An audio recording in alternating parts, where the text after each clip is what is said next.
Welcome back. It's now time for your midday sports. There was drama in the opening session of Day 4 of the ISSA GraceKennedy Boys and Girls Track and Field Championships, which has seen the rescheduling of events. Jordan Fort is at the National Stadium and now joins us. All right, thank you very much. So the big news, a bit of controversial news coming out of the early part of Day 4 here of the ISSA GraceKennedy Boys and Girls Championships at the National Stadium is that the 70-meter hurdles for Class 4 girls will have to be rerun. What time it will be rerun, we don't yet know. It was originally scheduled to be rerun at midday, but that has since been scrapped.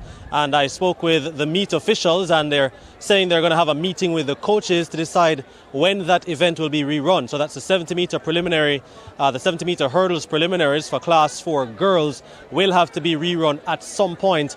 We don't know yet when it will be rerun. The Class 3 boys 100-meter hurdles will go straight to the semi-finals because there weren't enough entries to have a preliminary round either. So that was also scrapped. Some other news coming out of the day: Kobe Lawrence of Calabar, the overwhelming favourite in the Class 1 boys shot put event, easily making progress to the final. 18.47 metres for him to go easily over the 17-metre automatic qualifying mark. So he's on track to live up to his favourites tag in that event. No change in the point standing, of course, because there's been no finals. So just to remind you that on the boys' side, Kingston College, the reigning champions, lead with 124 points. Jamaica College sits second with 121 points. Calabar third with 70 points. St. Elizabeth Technical fourth with 41 points. And St. Jago are fifth with 32 points.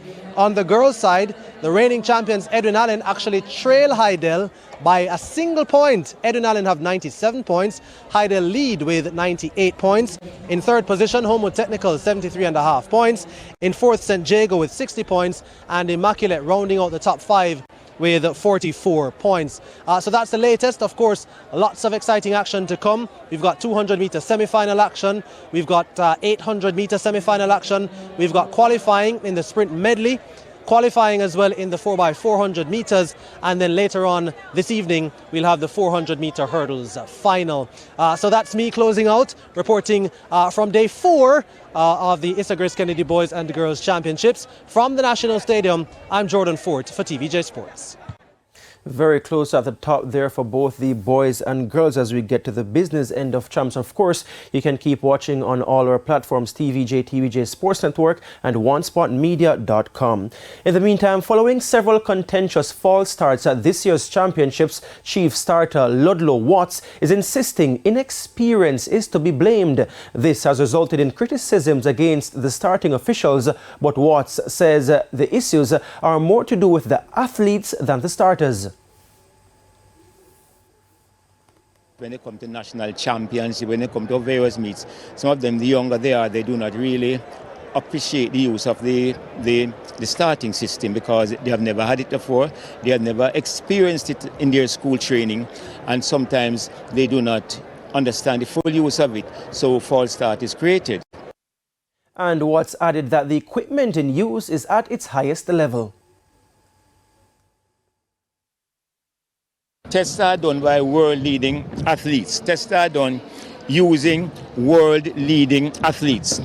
And the system is then set, and what we do is actually program our system. Every year we go to have it programmed and retested. So what we do have is an efficient system that is in place that we use here. And that's all the time we have for your midday sports report. I'm Giovanni Dennis. Sandy, it's back to you.